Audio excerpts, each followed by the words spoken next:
Welcome, ladies and gentlemen. Welcome to the Midweek Wire. I'm your host, Patrick Henningsen.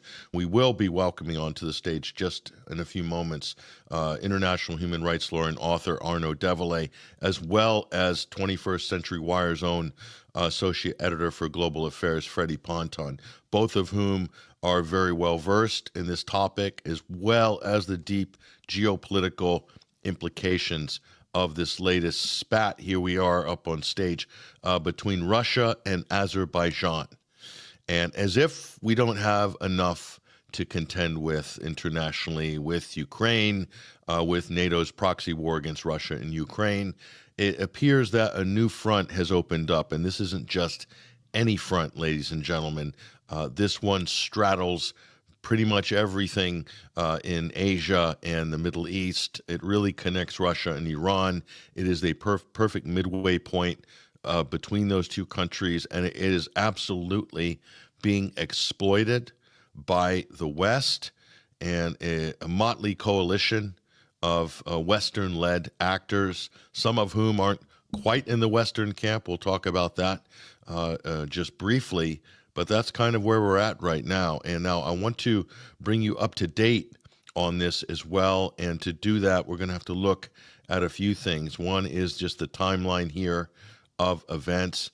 And just so we have some frame of reference, again, I want to bring you back to a map of the region. There's Azerbaijan right in the middle. And as you can see, as far as strategic choke points, look at this. Shares a border with Russia in the South Caucasus Mountains, as well as Georgia. This has long been a target of the Western powers in order to capture Georgia, pull it into NATO, pull it into the EU sphere as well. Then you have Armenia just there to the west of Azerbaijan, and of course Nagorno-Karabakh and other challenges in terms of territory. And Armenia squeezed between Turkey, a multifaceted, some say nefarious actor in the region. So squeezed between Azerbaijan and Turkey is Armenia, nominally pro-Russian, but in recent years we could argue, and we will talk about that in this program, it's being turned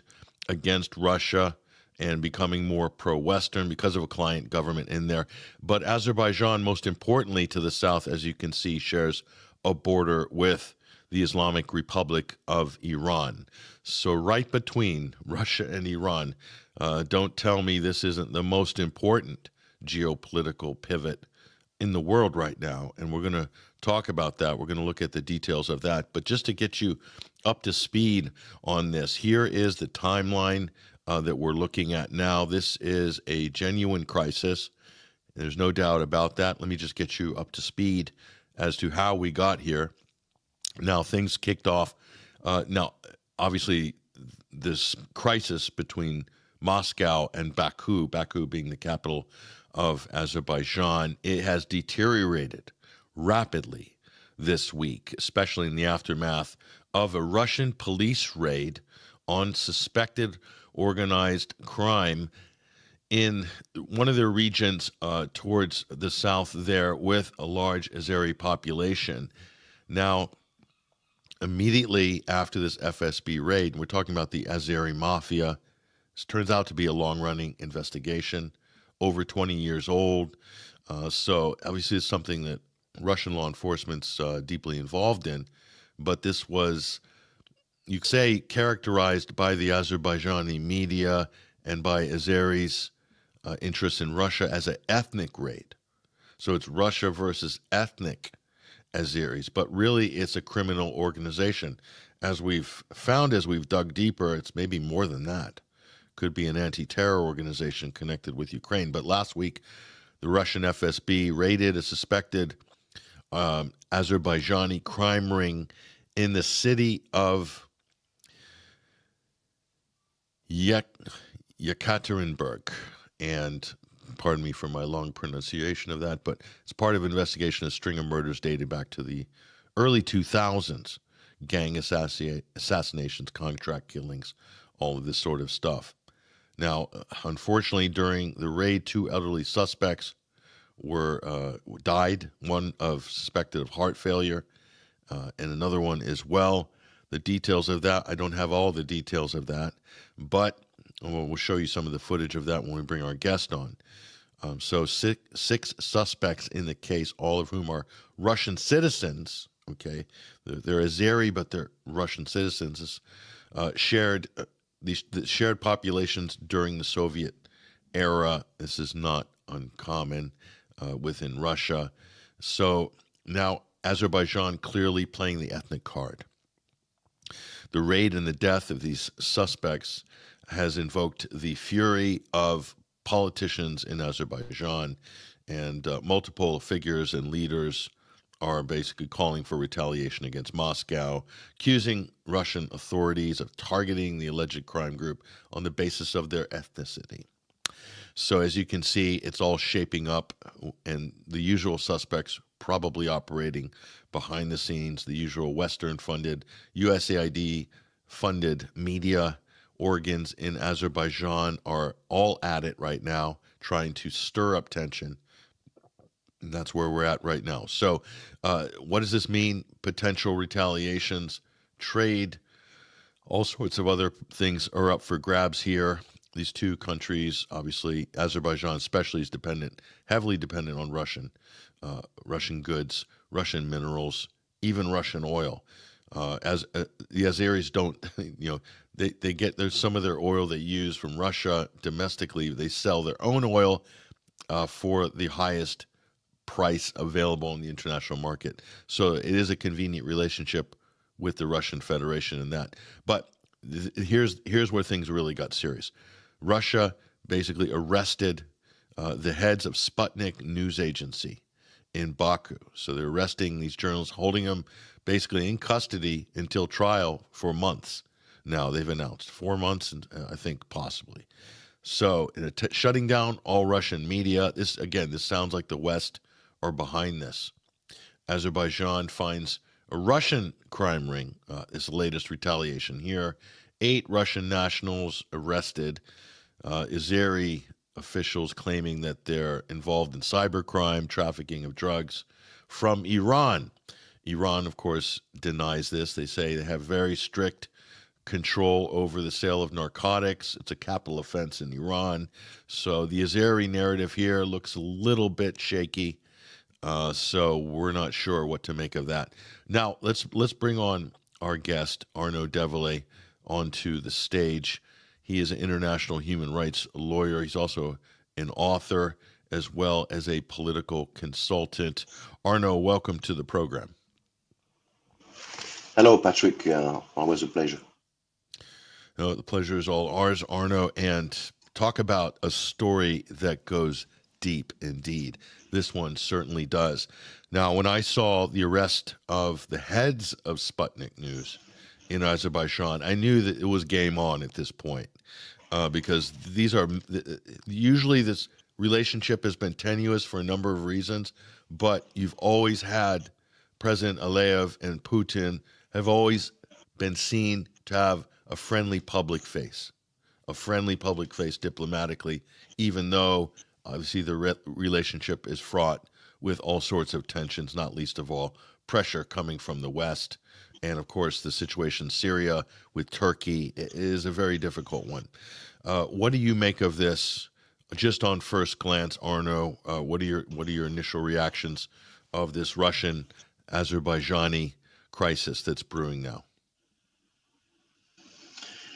Yes, well, my first impression was the timing, the synchronicity between what happens in Azerbaijan, as you perfectly well summarized, and what is going on in what Azerbaijan calls Western Azerbaijan, which we know as Armenia, and where we have had also arbitrary arrests in connection with the Armenian Apostolic Church of so Russian citizen with Armenian ethnicity, but Russian citizens as well, where we learned that the individual, a businessman by the name of Samuel or Shmuel Katipinian, I think his name is now being stripped of his assets in Armenia. He's also not unlike the Sputnik staff in Azerbaijan, being placed on remand for, in as far as he's concerned, two couple of months, 2 months, whereas the Sputnik staff has been announced to be put on remand for 4 months. So on one hand, in Armenia, we're dealing with charges more or less bearing on I would say what not terrorism, but incitement to destabilize the state, which is it's a kind of a garden variety charge. You can fit anything you want in there. And in Azerbaijan, as you mentioned, which is kind of ludicrous one on its face, charges of drug trafficking and cyber offenses. But what really also got my attention is how beat up the let's call it what it is, the Russian hostages were looking like. They were essentially, for many of them, beat to a pulp. Obviously, those who bore the worst stigma of that beating were not treated by any kind of doctors. It almost as if it was a setup for the media, I guess for Russian media, as a kind of humiliation ritual. They were presented into a court, I assume, put into a cage, and basically filmed, looking not on their best, let's put it this way, under their best angle. So there was a lot that transpired through those images and that particular setup. Some might say that it was, as you alluded to in your introduction, directly linked to the fact that during the this FSB, or it might have been just regular regional police, I'm not quite sure which agency was involved there. A couple of suspects were killed, but all the other ones were detained temporarily before being released. And it turns out that one of the released individual during that maybe FSB raid actually assaulted one of the arresting officers, which in and of itself should prevent any kind of release. But yeah, and so there's a lot of questions here as well. Were those people more than mere, I guess, criminal gangs? Were they sleeping cells? Were they working to destabilize parts of Russia? To the extent some of the investigation goes back 20 years, there's actually a murder charge affecting one of the suspects going back to 2001. If one recalls the situation in Russia in 2001, it's likely those people were quite ruthless in enforcing their turf. So point is, again, very fuzzy situation. Emerging facts every day come to add each other up, but all, as you said, taking place in the context of a geopolitical setup, which sees not one, not two, but potentially three countries coming somewhat together. One of them grudgingly against its own will. You mentioned the client state, the client government in place there. But almost acting in like as if on cue at a moment where we're a few months back removed from this attempted color revolution in Georgia, which let's be honest failed. And so we might be looking at the emerging pattern of a substitute, or plan B, as you were, from where? From the usual suspects, I guess, NATO and co, essentially, with the aim of what? Well, it's simple. We always got to go back to the policy papers. It's the Rand Corporation all over again. Extend and harass Russia at its borders. Let me bring on to the stage. Thank you, Arnaud, for that good opening statement. Let me bring on to the stage the associate editor for global affairs at 21st Century Wire, Freddie Ponton, is joining us right now. Freddie, welcome to the program. Hey, thanks, Patrick. So I'm a little bit late today, but it's good to be on the show. Hi, Arnaud. It's good to see you. Yeah, Freddie. So Freddie, we're just talking about, just opening up with the timeline of events. Clearly an escalation between Azerbaijan and Russia. It looks like an escalation that's been initiated by Azerbaijan, but I feel, Freddie, that there are forces behind Azerbaijan, bigger than Azerbaijan, and I want to get your comments on what you make of this sort of breaking new front that looks like a new geopolitical front that's very quickly taking shape. Go ahead, Freddie. Look, it's pretty straightforward, and I think Arnaud just mentioned it from what I could gather, but NATO is a very good answer as far as understanding exactly who are the people. It's always the cui bono, who profits from this unrest, destabilizations, who profit from controlling the South Caucasus. This is really about that. On my side, from a geopolitical point of view, I'm of course more focused on the historical economic roots and of course the various agreements and the ties and what ties basically Russia with Azerbaijan. And it's really quite clear to me in I'd say my recent analysis, although it's not complete yet, but it really transpires to me that the forces at play here, which are playing behind the scenes, are clearly basically challenging, first of all, the Azerbaijan-Russia declaration on allied cooperation, which is pretty much a strategic partnership signed in 2022 between Russia and Azerbaijan. So it's all about politics, but it's also about security. It's about trade. It's about, exchanging. Azerbaijan's, geographically speaking, is a very important route because it is located between Russia and, of course, Iran and other countries in the Middle East. So it's a vital route for Russia. It's strategic. And it makes a lot of sense for Azerbaijan and Russia to be partners. And then for those that have had the chance to review the roadmap on the development of key areas of Azerbaijan-Russian cooperation, which was drawn for year 2024-2026, you can clearly see that this is a major hurdle for anyone interested in controlling the trade in these particular areas.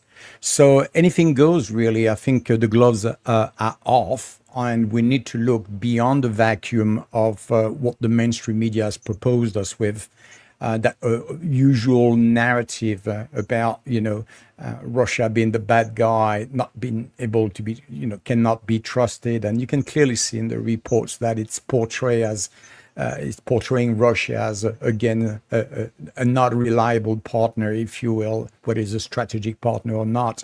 It's not appreciated. It's just about basically hammering Russia at will, gloves are off. And I think it's quite clear that NATO, United States, and Israel have a major role, and we can develop from there. Yeah, thank you for that, Freddie. And we'll get on to that also later. We'll pull up some of your previous articles on the bigger economic and geostrategic plays there. But let's listen to the spokesperson for the Kremlin here for just a moment, and his reaction initially on this. Dmitry Peskov, spokesperson for the Russian Federation. We expect that very soon, through direct contacts with the Azerbaijani side, we will be able to achieve the release. He's talking about the news directors and senior editors of Sputnik, media outlet based in Baku there. And Peskov goes on, such measures against representatives of the press, quote, do not conform to commonly accepted rules and standards and don't represent the, quote, spirit and the nature of Russian-Azerbaijani relations there. I think he's putting it quite lightly, to be frank, there. And so there's a lot of things that we need to unpack for the moment, and I think you both have touched on some of those.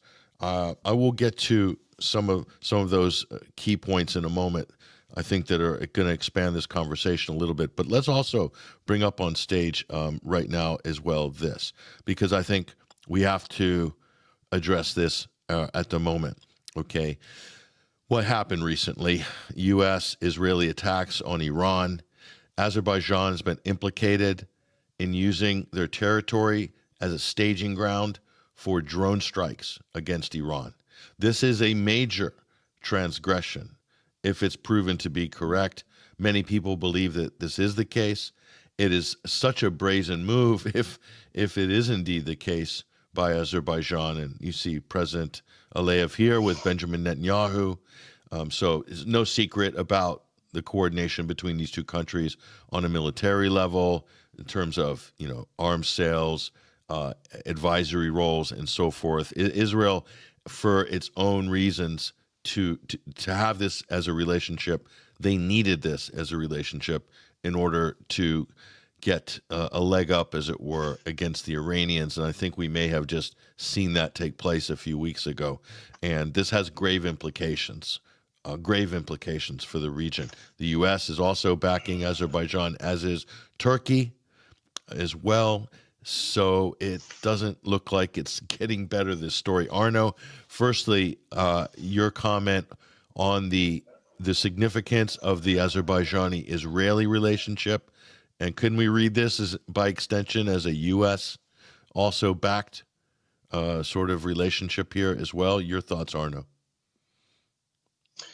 Yes, well, it's important to note that following the 2020 war, which lasted about 44 days, Azerbaijan offered the Israeli not one, not two, but three airport, I guess, air base from which they could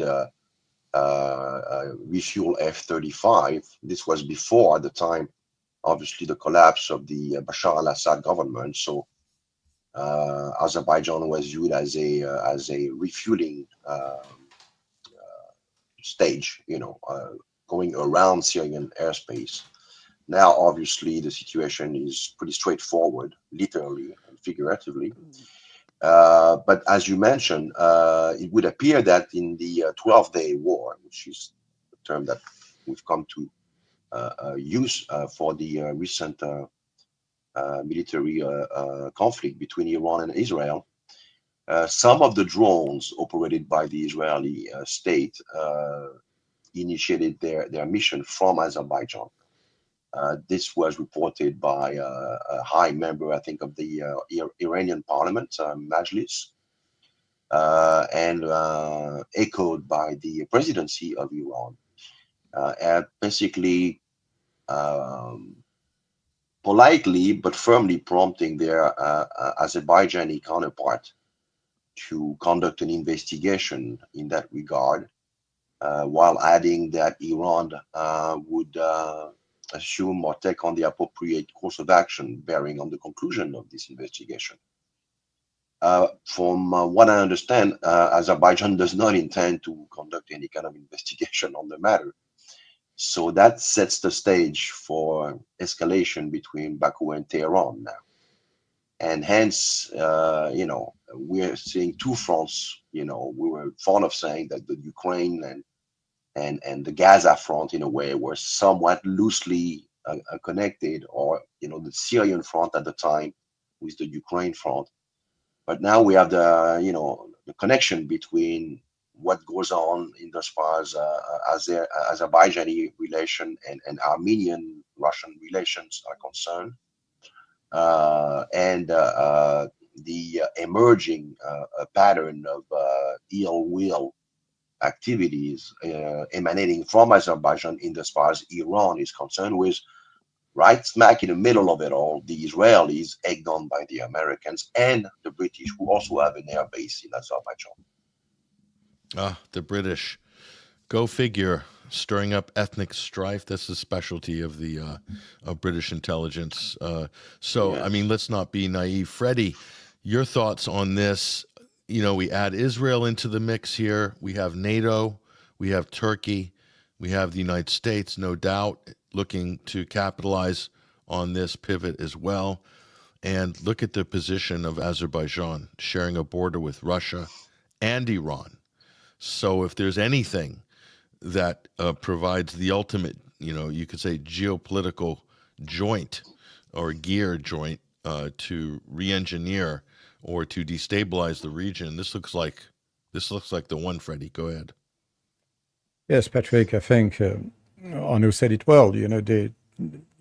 Azerbaijan has opened its airspace and its soil, if you will, to Israel and to the United States. I think we have now enough evidence and report that confirms that Israel has access to air base in Azerbaijan, and we also have confirmation and reports of a major CIA base in Azerbaijan as well. So if you take that, the level of intelligence that comes out of these particular areas that is focused on Iran. Once upon a time, it was focused on Syria, but it's quite clear that it's coming to the forefront after the 12 days war. So there's a reason why there's an acceleration in the news, in this destabilization, and this is all intelligence and counterintelligence work in the regions for the control of this region, as I explained earlier, for the economic purposes, but it's also a very important strategic geographical place, if you will,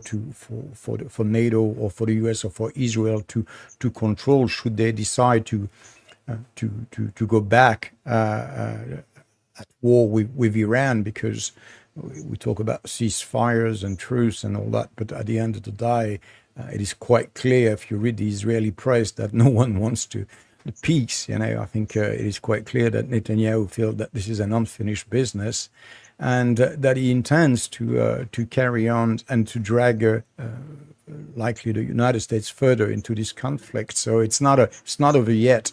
It's just a pause, but there's a much bigger picture than that, because a strong Iran allied with Russia and China, with having good relationship with Azerbaijan, which they've tried a lot, and they're still doing it so far. So it's not that the Iranians don't like the Azeris.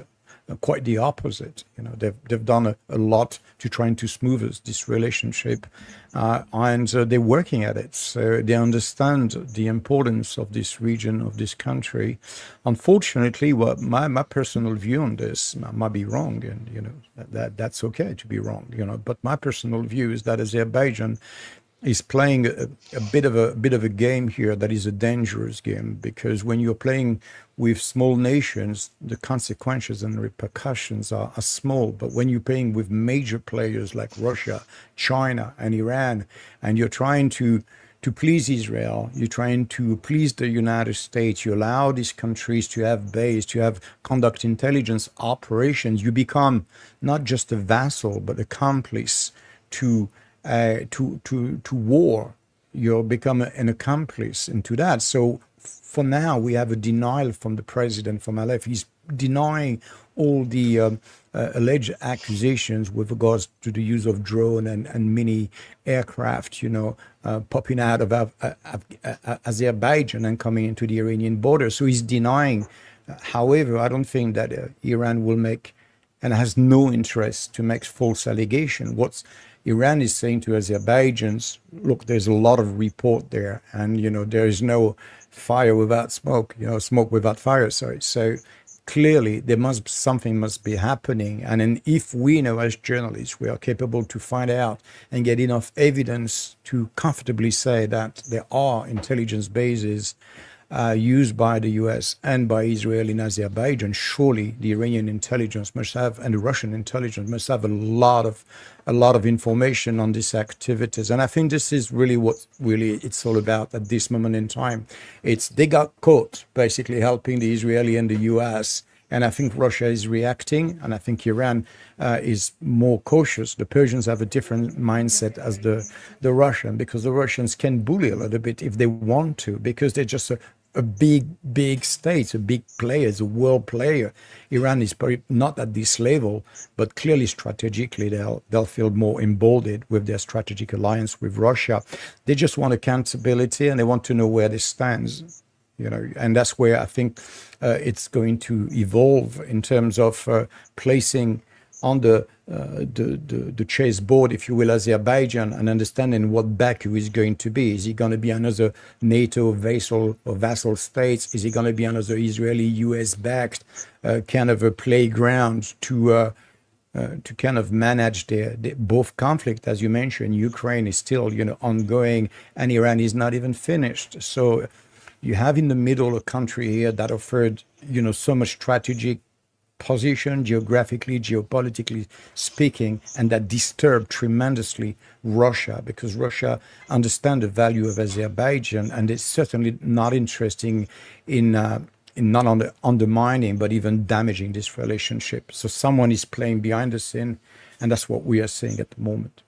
No doubt about that. No doubt about that. Thank you, Freddie. And let's bring the map back up.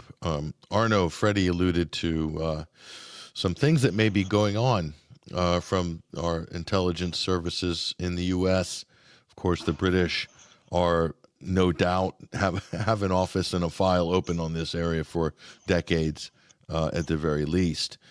So they are the sort of masters of ethnography and language and a signals intelligence on all these areas, right back to the Cold War. But look at the position, and why is this important? Well, listen, Operation Spider's Web. How we know operations. We'll look at the map of Operation Spider's Web. These are all the different attacks on the surprise drone attacks that hit all these different points. This was last month. And so there's clearly infiltration inside Russian territory, deep inside Russian territory, able to pass through what are largely tightly controlled borders, at least over in the western borders of Russia, the European side. Very sensitive military installations dotted around the country. But we're thinking now Operation Spider's Web looks like it was also deployed against Iran, quite clearly. Very similar operation. I think that's beyond debate at this point. So looking at this and then looking at the map, Arnaud, do you think it's reasonable to suspect that the Azeri border, and by the way, all the top U.S. analysts that we listen to in the intelligence community have all remarked that the fingerprints of Mossad looked like it was on the Iranian Operation Spider's Web. On the Ukrainian Operation Spider's Web surprise attack that hit Russia's long-range deterrent. So is the U.S., Ukrainian intelligence, British intelligence, and Israeli intelligence. And clearly we saw similar patterns with Iran, with the attack, Israel's attack on Iran in the, quote, 12 days war. So if that's the case, and if we're right, this looks like the perfect staging ground for a lot of these operations. Arnaud, is that unreasonable to suspect this? Your thoughts? No, it's not unreasonable at all. When one considers also the substantial presence of Azeris living in Russia as Russian citizens, to be sure, as you mentioned in your introduction, but also as a flow of migrants, which very often outstay their visas to the extent they even had one in the first place. And you make a good point when you say that while it's difficult to conceive how all this equipment and logistical deployment could make its way through the western borders of Russia.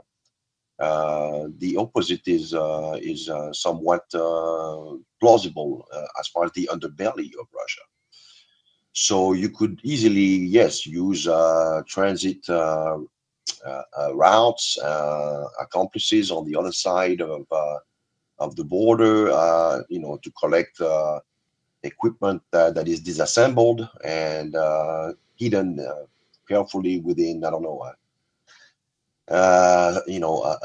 fake ceilings in innocuous transportation truck, food trucks, what have you, and over a period of 18 months, predicated on the identification of sensible targets, carry out all this equipment to be reassembled nearby those very targets while waiting for the go-ahead, which will be obviously given by most likely foreign states, foreign to the regions anyway, and in a simultaneous fashion, so that the impact is maximal. And so, yes, the MO is exactly the same, whether you look at what happened in Russia about a month and a half ago, and what happened in Iran about 2.5 weeks ago now. And the timeline, the schedule fits to a T. It's almost like both countries were targeted, or at least the decision to implement this type of operation might have been made more or less at about the same time. And I may add, if you recall what happened in Lebanon with the pager operation, it's the same MO all over again.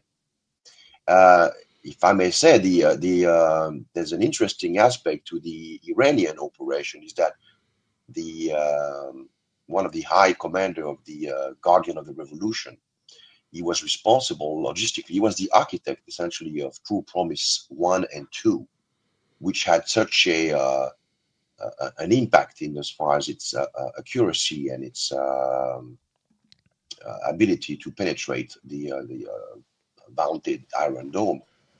I think his name was General Azibejadeh, something like this. But he died. He was martyred in the opening 18 hours. He was part of the top crop that was targeted, and he didn't make it. He had actually discovered what the Israelis were about to do. And the Israeli actually, not unlike in Lebanon, when also the operation was discovered, they decided to move the clock forward and go ahead right now, rather than waste months and months of equipment and investment in manpower on the ground and logistics and penetration and complicity and what have you. So was the 12-day war actually supposed to have started at that particular moment, right before the 6th round of talks in Oman? Or was that actually, as is peddled anyway, in some circles, a kind of a situation that arose which forced the Israelis' hands? The jury is still out on this, but it seems to be somewhat reminiscent of what happened also in Lebanon with that pager operation. Another thing that I wanted to add is essentially, you're right, the ethnic card played by Azerbaijan. We seem to be somehow seeing the implementation of what some of those so-called Forum for Democracy, financed by, well, what have you, USAID, the anti-colonial, i.e. the colonial master being Russia, anti-colonial Forum for Democracy. They are being organized at least once a year, if not for sure every couple of years. Most recently, I think in one of the Baltic states. And this idea is that, yes, the substract of Russian society as currently organized sees a somewhat neo-colonial, modern colonial state, which has never undergone its own decolonization process. And in that sense, if the tuning of the Azeri elites by the Western curator is that their brethren in Russia are somehow being oppressed on the account of their ethnicity, that fits right with this narrative. So I just wanted to add that. Perfect. It does have the same MO that you'd expect from that type of subversion via USAID and all these sort of organs, what we call the smart power organs, yes, funded by the West.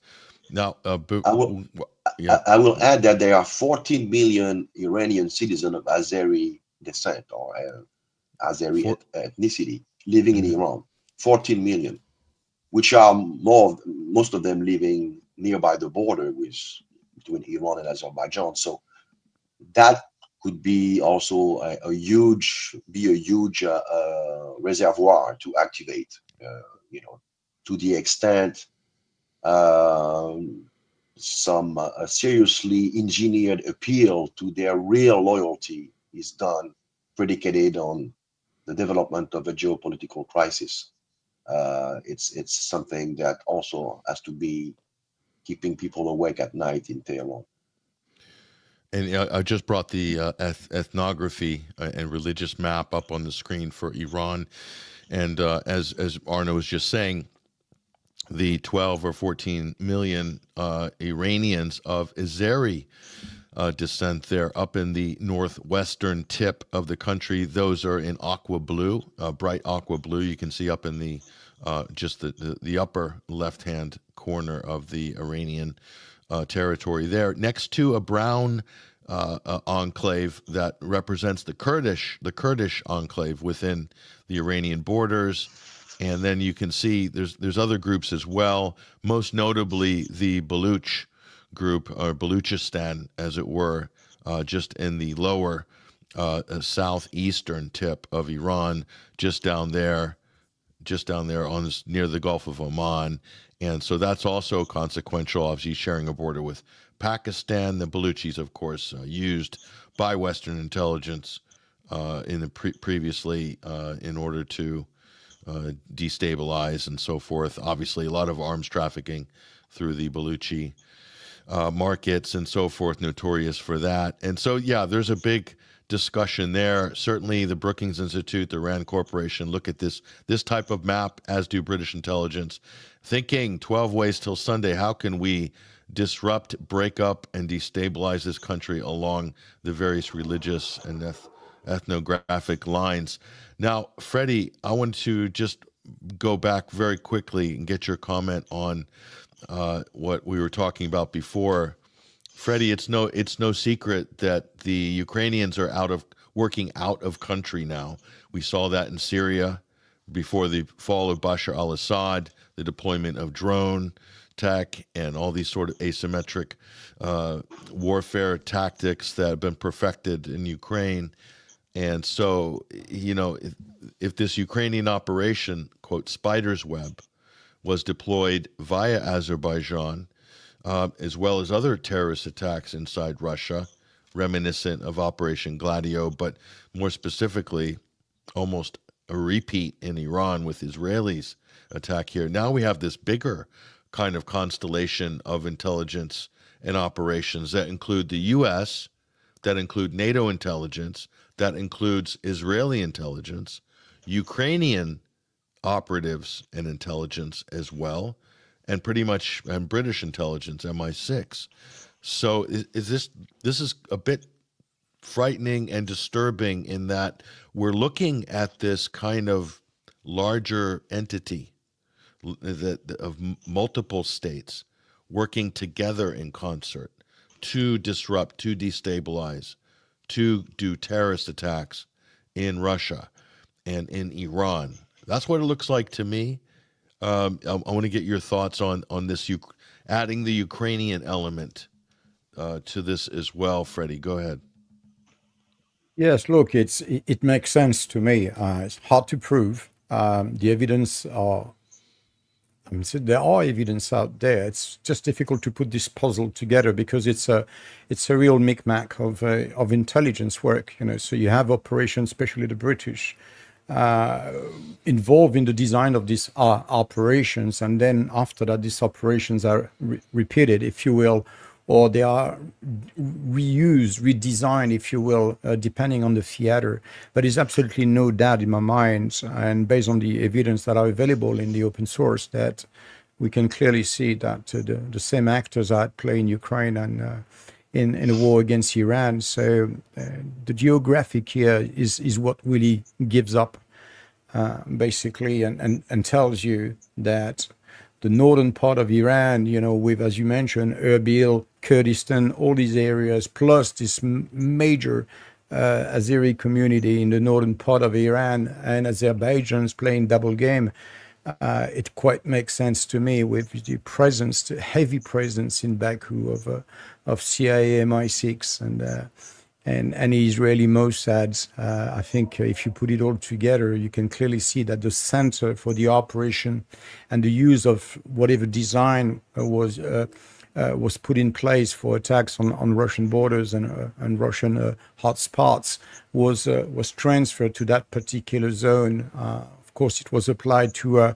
the geographical challenge and the particular areas. But what will be very interesting is to look at the map of where the Israeli and the US strikes, and you're going to see that proximity and how it's much easier for the US, for Israel to fly or to basically activate cells already within the countries, and as well gathering and getting the intelligence from the border, whether it's Kurdish border, whether it's Azerbaijan orders. So there's no doubt for me that the Russians have spotted that. I mean, they must have seen some movement. They have also deep network. Don't forget, this was a zone of influence for the Russian for many, many years. It's always been challenged by the Brits and the American. But this is still a place where there are a major intelligence network conducted by the Russian in this area. So they know what's happening in Ukraine. They know who's behind all these operations. And obviously they're going to see these guys. They're going to see these particular patterns repeated in an attack on Iran. And I'm sure the analysts already concluded that Azerbaijan somehow played a role. Now they're going to have to put the puzzle together, look at Erbil, because Erbil is a CIA base, that's all it is. It's a training camp for CIA operators. That's all I'm going to say, but I know it personally, so I can tell you that this region is just, it's just what it is. It is what it is. And the recruitments, a lot of recruitments and training of new recruits happen in this particular region. So it's not hard for me and to believe that some Azeris are trained in Kurdistan and vice versa, and then implanted further down into Iran. But they are agent destabilizer. They are there to destabilize the regime, to provide a role and the logistics that is necessary to bring weapons, you name it, explosives, and to recruit more people to destabilize. Because I think if we look at the big pictures in terms of destabilizing Iran, what are the options available for the US and Israel today? Is whether Israel is going to be able to say, well, we have no other choice. We're going to use the nuclear weapon, maybe a low-yield weapon, and trying to take this place out. But they don't know where to shoot anymore because everything has been moved. They don't have access to the enriched uranium. They probably have no idea where this is at the moment. New centrifuge has been, and Cascade has been already place in other areas that is even less accessible than Fordo and Ashvan and other areas. So at the moment, they're going to be shooting in the dark. I think the Iranians have really kind of learned the lessons in this one, and they don't trust anybody anymore. I think they're done with this.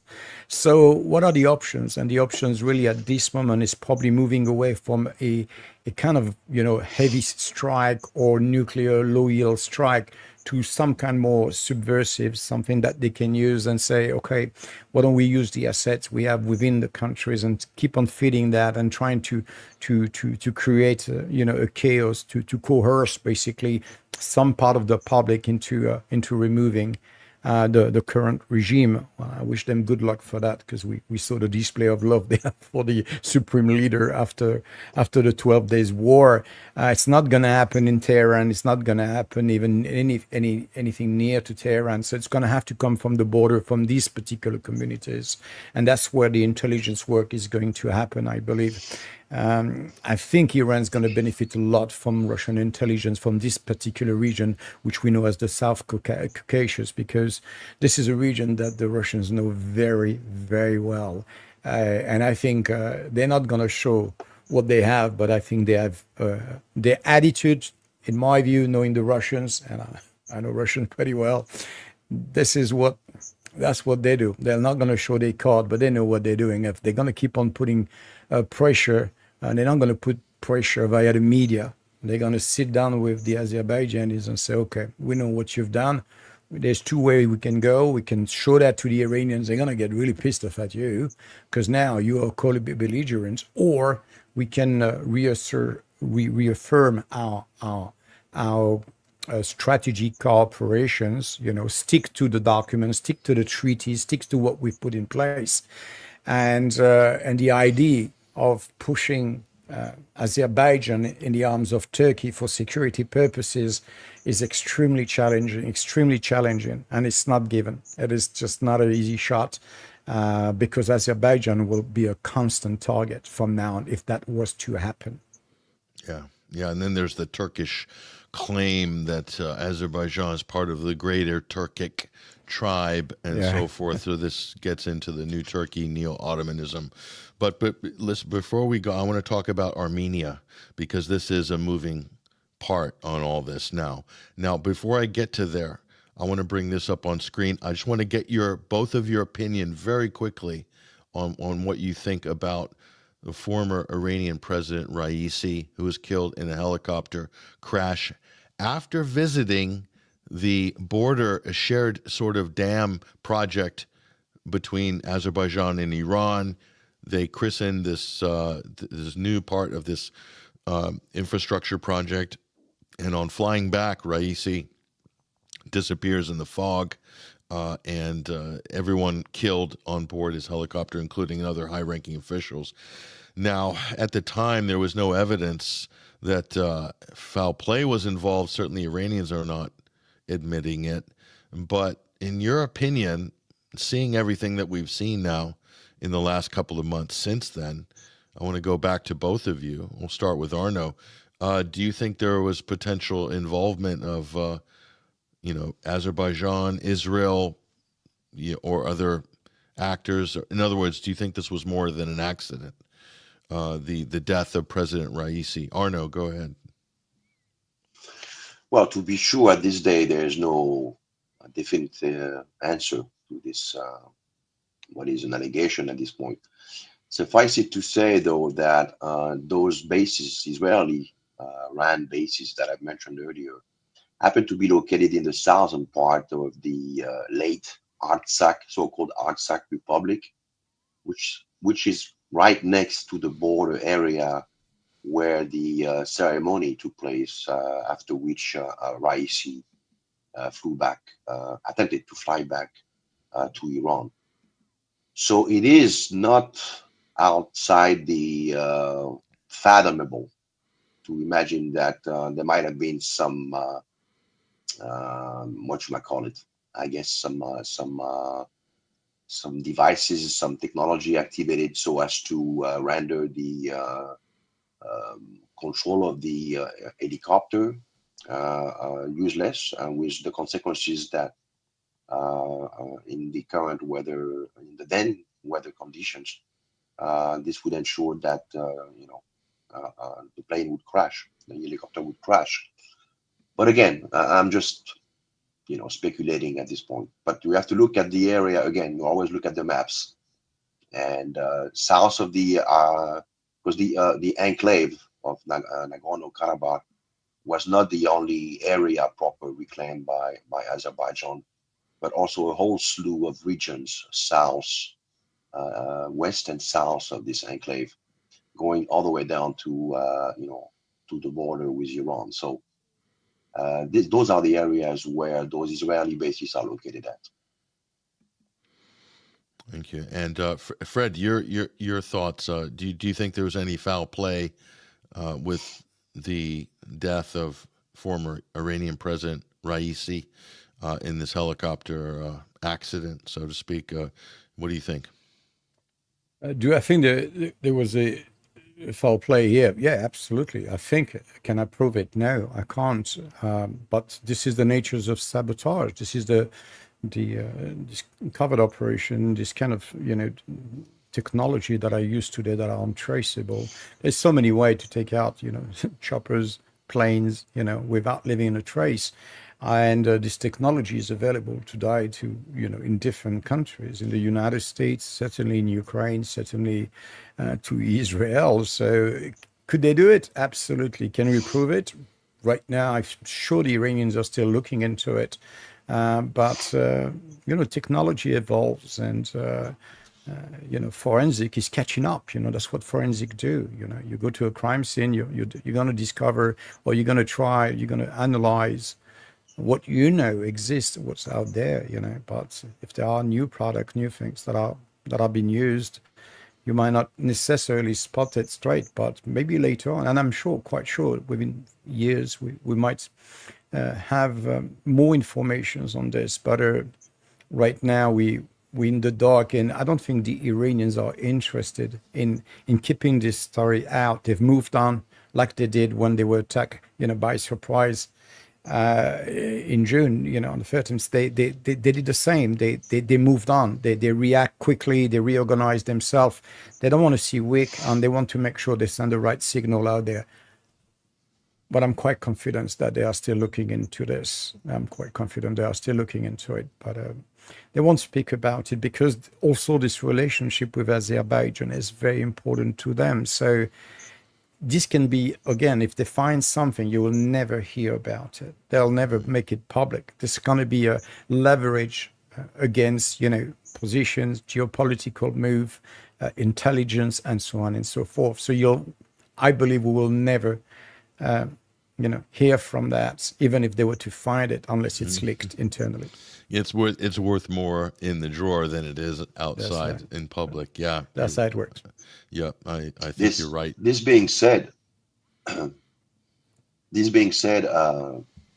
if it was indeed an attempted or a successful operation by the Israeli, this would have marked but the first one of a long series, because a month later, on June 14th, so the downing of Raisi's helicopter was on May 19th, 2024. June 14th, 2024, the new Iranian president was being intronized, and Ania was taken out in Tehran, of all places. Then fast forward to September, they take out Nasrallah and all the Red One leadership, essentially, and the number 2 of Hezbollah. Yeah. And the pager attack. And the pager attack. The pager attack, yes. Yeah. In December, the Assad government is collapsing. And I think in between or early 2025, Sinwar is taken out. And the Assad collapsed with the app that was used to infiltrate the Syrian armed forces. Again, a tech weapon that was deployed. Yeah. Again, to locate collect as much information on the rank and files and their affectation, and to the extent some of them could be amenable to collect bribes. Yes. Yeah. So again, yes, the only country it hasn't worked against are the Houthis. So they haven't been they're able working to on penetrate. it, I'm sure. Yeah, they're working on it. Good luck, though. Yeah. Yeah, for sure. So here's a moving part. I want to get your comment on Armenia. Freddie, you're welcome to chime in. I am conscious of time because, Freddie, I want to give you a chance just to talk about the middle corridor after this. But if you have a comment on Armenia, certainly. But Arnaud, I know you've been following the shift in Armenia. This is Radio Free Europe, and this was even a couple of years ago. Is Armenia turning to the West? And Pashinyan, the president there, is more and more, Arnaud, being regarded as a Western tool, basically. This bleeding the sovereignty of Armenia little by little and really turning it into a shell of a sovereign state. And of course, this is hugely important. Armenia tends to ally with Iran, tends to have an adversarial relationship with Turkey, and tends to be pro-Russian. That means it's got a big target painted on it, Arnaud. Now, where does Armenia sit in this? Because this is a very important part of anything when we're talking about Iran and Azerbaijan is the Armenian conversation. Your initial thoughts on this, Arnaud? Go ahead. Well, this Armenian setup has got all the trappings of a Shakespearean play. A weak king which finds itself staring into the abyss in order to cling to a modicum of power. And this is pretty much what characterizes this Nicole Pachinian ever since he erupted on the stage in 2018. But yes, we would have to do a summary recap of what has happened since he came to power. Obviously, we had that long-standing issue of the enclave of Nagorno-Karabakh, which we have to go back to the fall of the Tsarist Empire, which during a short while saw then the Republic of Armenia and the Republic of Azerbaijan declare their independence. And at the time, the enclave was part of Azerbaijan. The issue had not risen to the fore yet. Fast forward to 1921, when under Stalin, who was then the commissar for the nationalities, basically decided to, as the Soviet Union was, after having won the Civil War, was reaffirming its control over those regions, basically created the Armenian Soviet Republic and the Azerbaijani Soviet Republic, with the added caveat that Nagorno-Karabakh would be part, even though it was heavily ethnically peopled by Armenian, was to be part of the Azerbaijani Soviet Republic. Now, if we go back to the 4th century BC and the glory days of the Kingdom of Armenia, this particular enclave is considered part of the 12 tribes of Armenia. So in the collective consciousness of Armenian, this is Armenia, as much as you can conceive it. But if we take into account the law of successor states, when the Soviet Union collapsed in 1991, basically this area is Azerbaijan, on a pure legal standpoint. And so in 1988, when glasnost was introduced by what would become the last general secretary of this Communist Party of the Soviet Union, Mikhail Gorbachev, glasnost, also called transparency, allowed for people to voice out their grievances, and that soon came to include nationalistic sentiment. And the tensions between Armenian and or at least within Armenia, as far as this enclave, quickly came to the fore in 1988. And as you would have it, when the center collapsed in 1991, the Armenian basically made their move. And that war lasted 3 years until 1994, and what came to be known as the Bishkek Protocol, that basically led to the creation of this self-proclaimed Artsakh Republic, which its own parliament and its own executive branch, but not recognized by anybody within the UN system. And so things remained pretty much in stasis like this from 1994 to 2020, with a notable increase, qualitative change starting in 2008, owing to the increase in the price of oil and the discovery of oil supplies within Azerbaijan that allowed Azerbaijan to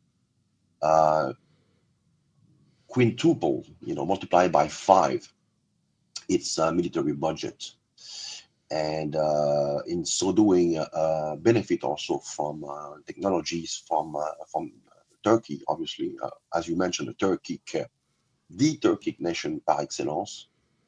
And we started seeing from 2008 to 2020 a complete flip in terms of military forces in presence.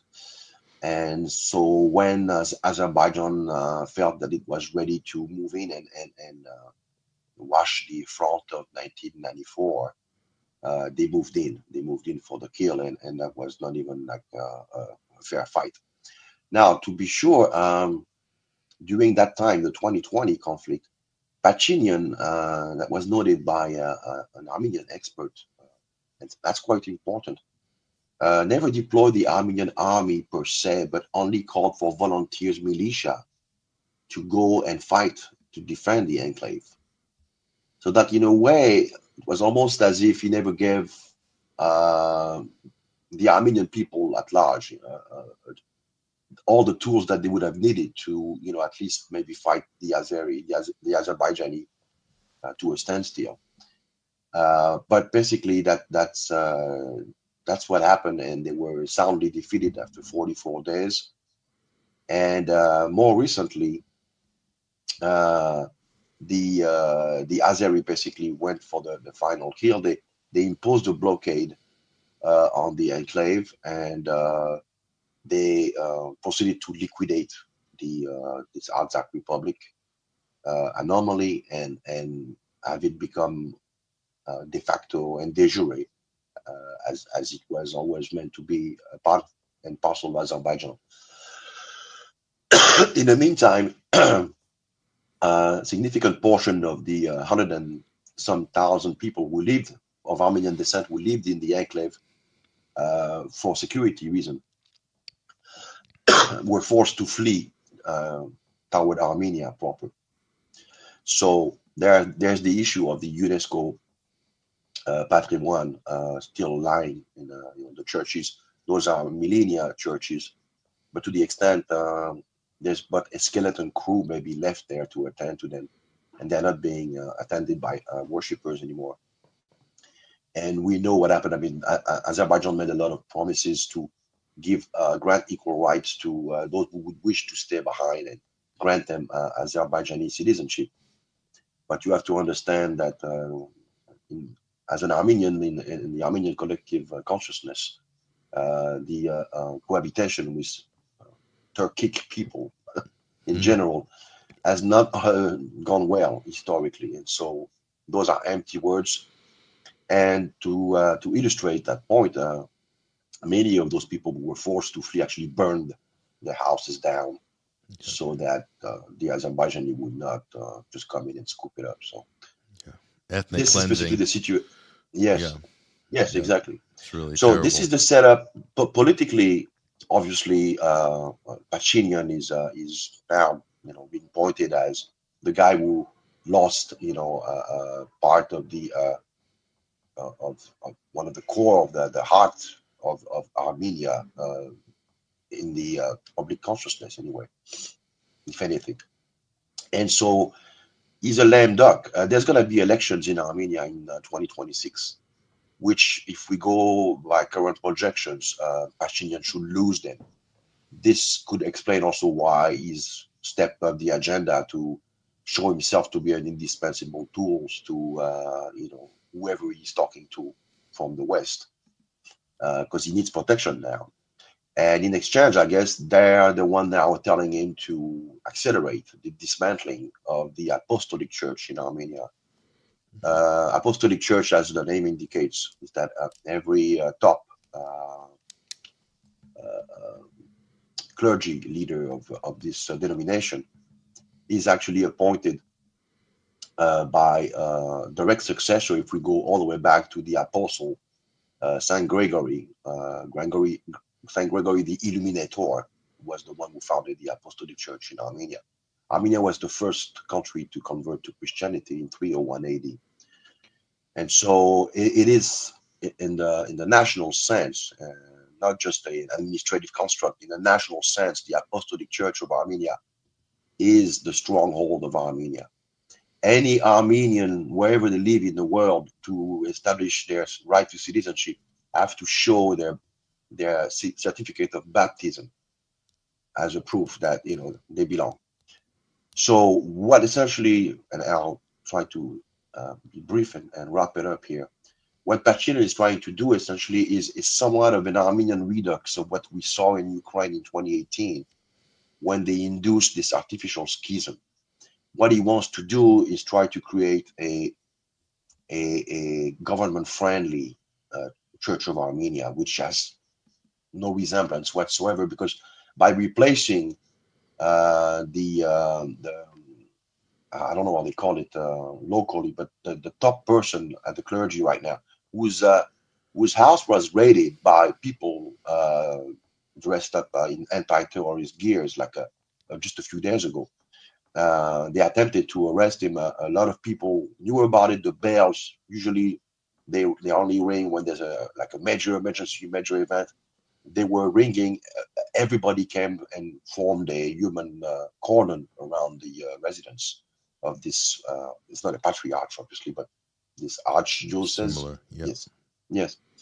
And so those goons had to basically, step back. But and also this explains why this businessman, I forgot his last name. They have always long last name. Samuel, I guess. Katarosian, something along those lines. He's a big benefactor. He owns lots of businesses in Russia and a lot of assets also in Armenia. So he was arrested. He's being placed on remand for a couple of months now, again on charges of incitement to destabilize the state and state of Armenia. State of Armenia. Okay. Yes. And if you can just wrap it up because we're running out of time. But I want to get to Freddie. Go ahead. Yeah.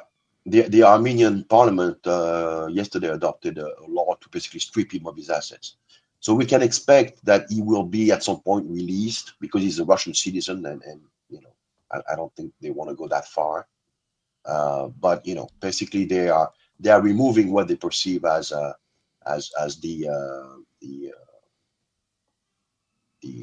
attelage around which a real strong legitimate opposition within Armenia could be mounted.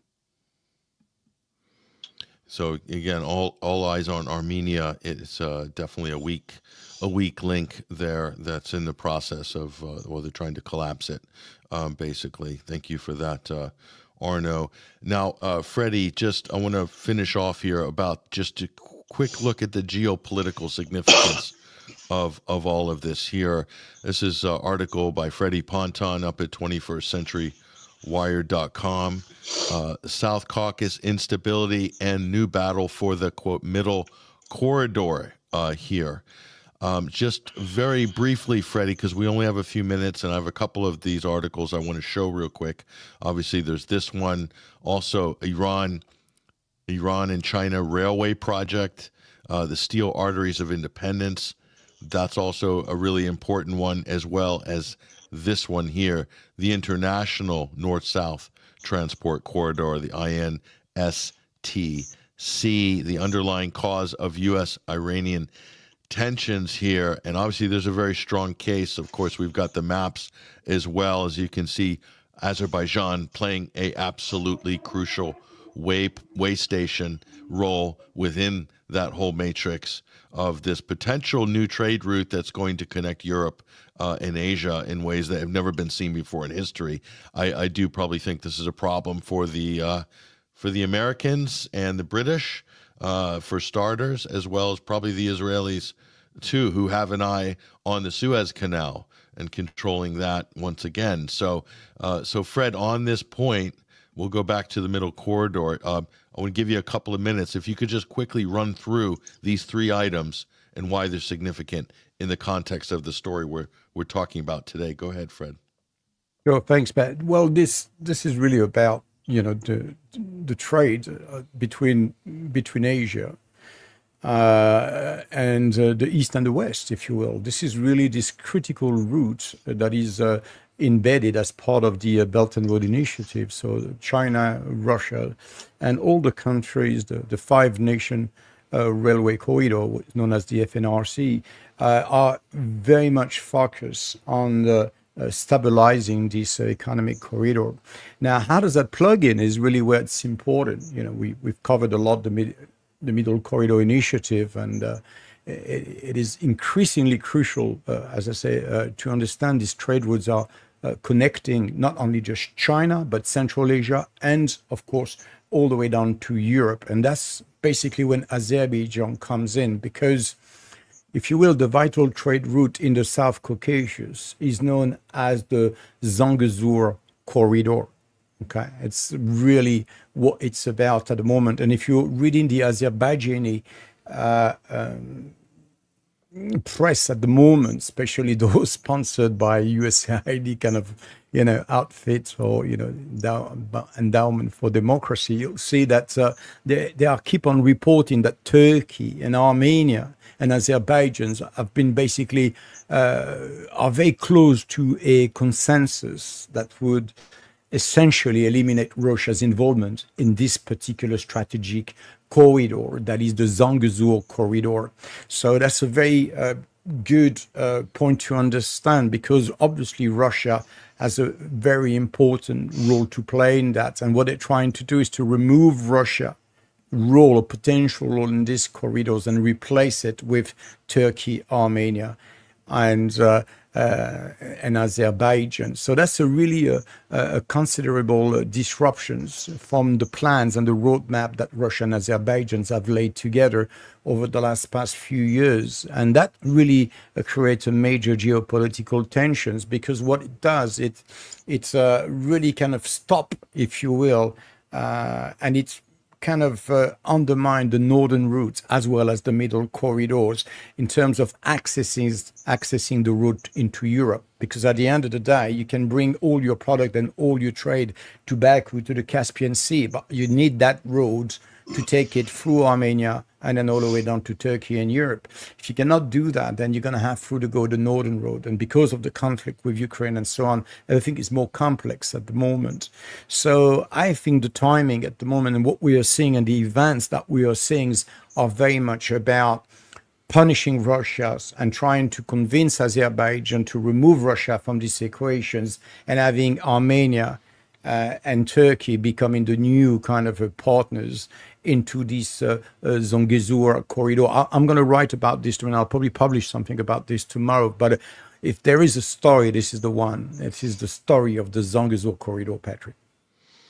Thanks, Freddie. And you've laid those out. Obviously, those are articles up at 21stcenturywire.com. People can access that. Just put Middle Corridor into the search bar at 21st Century Wire. Those reports have articles by Freddie, as well as in the global affairs section there. Arnaud, based on what Freddie has just said, the bigger geopolitical picture here, very, very tricky balance of relationships that Russia is trying to pull off. Anything that's got Turkey involved obviously is automatically tricky.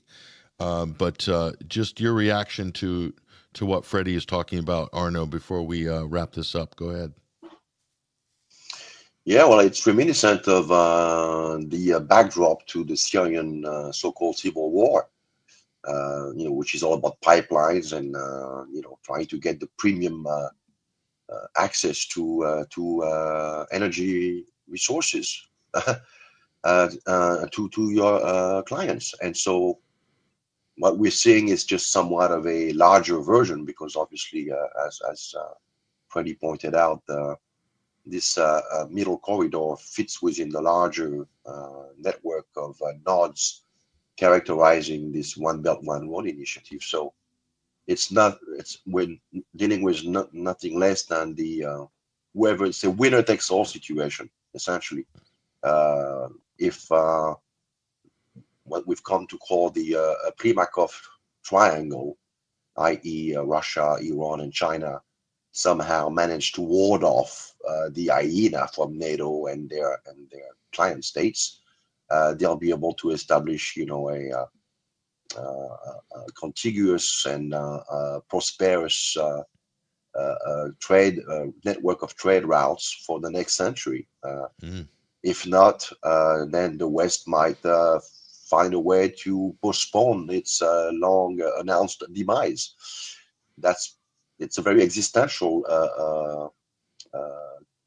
conflict, to be sure. If we look deeper into what's at stake for all the parties involved here, especially the West.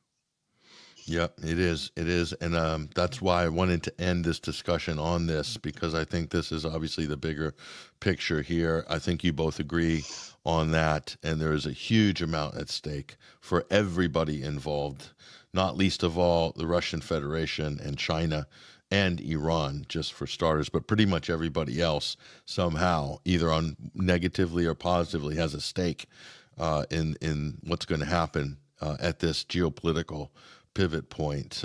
We can't stress this enough. It's something that I think is probably going to determine the trajectory of this before it's all said and done, whenever that is. But gentlemen, I want to thank you for this, a very important discussion.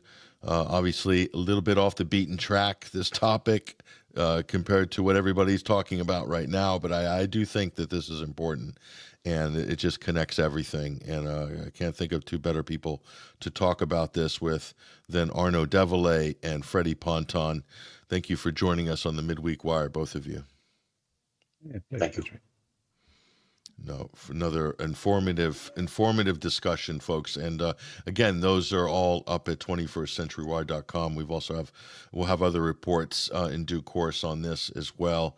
I'm Patrick Henningsen, your host. Appreciate you guys joining us this midweek. Again, we usually broadcast on Wednesday, but because of various difficulties in getting the show out, we've just postponed it a day. That's the beauty of the Midweek Wire, is we do have that option to exercise if we need to on the midweek schedule. So thank you for joining us for this as well. And we were off on Sunday, so if you were looking for the Sunday Wire this past weekend, I was on the road. We were recording at the Sounds Beautiful Festival in beautiful Dorset in the south of England, and that was with the UK column. That will be, if not, I think it was a broadcast this week on the UK column. You can find that up at ukcolumn.org. I'll probably repost that as well at 21stcenturywire.com. Great event, chance to connect with people in real life from all over the UK and even internationally. Met some of our great fans and people who follow us from Italy and Europe were there as well. Great festival, great group of people. Sounds beautiful. Again, the Sunday Wire will be back, regular scheduled programming this Sunday, and things are going to get interesting, folks. We'll do our best to bring you the news, the views, and the analysis as we normally do. But until that time, we will be back very soon, in a couple of days, so look at us there. Also check 21stcenturywire.com. We've got reports going up and analysis every day, and so we really appreciate it. And again, please support this platform. We really need your support, whether it's donations or subscribe and become a member at 21wire.tv. We are running not just 21stcenturywire.com, but we're running at least 4 video sharing platform channels, as well as Telegram and a number of social media accounts, including X. We've got 2 accounts there and 2 on Facebook, as well as a few other platforms, I think Instagram and TikTok. We've also got viral videos and hot takes up on those platforms. All of that takes resources, folks, so we need your help to keep that going and to keep this platform growing and not just surviving, but thriving into the future. We've got a lot of work to do. We need your help to make that happen. Those of you who do support us, thank you very much. I know you guys are watching and listening, so if you haven't already, do think about just kind of giving us a visit there at the donate button at the top of 21stcenturywire.com. Need your support now more than ever. That's all we've got time for today, so I want to say thank you very much for joining us. And as we go with the outro on the live streams, we want to probably quite fittingly place a little request here, music video from our friends at Red Rumble, great band out of Scandinavia. Take care, everybody. We'll see you soon. For in the final analysis, we all inhabit this small planet, and we are all mortal.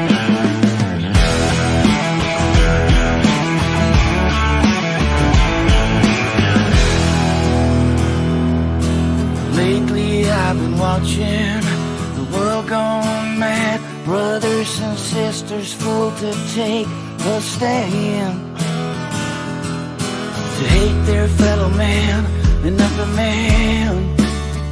Divide and conquer is the acronym plan.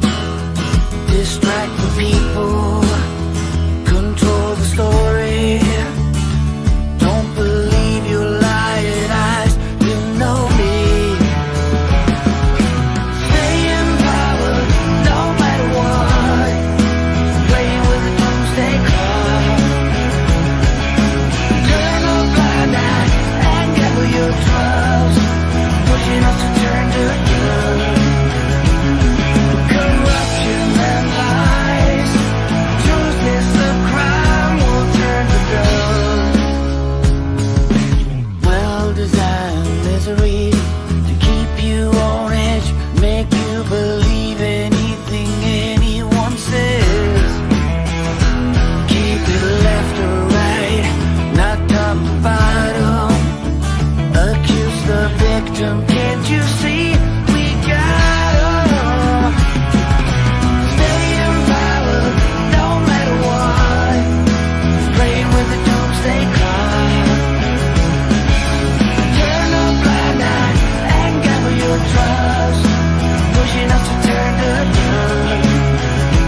animosity, no accountability, perpetual impunity, always have an enemy to hell with all humanity.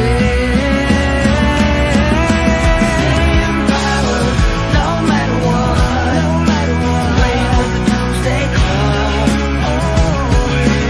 Turn a blind eye and gamble your trust.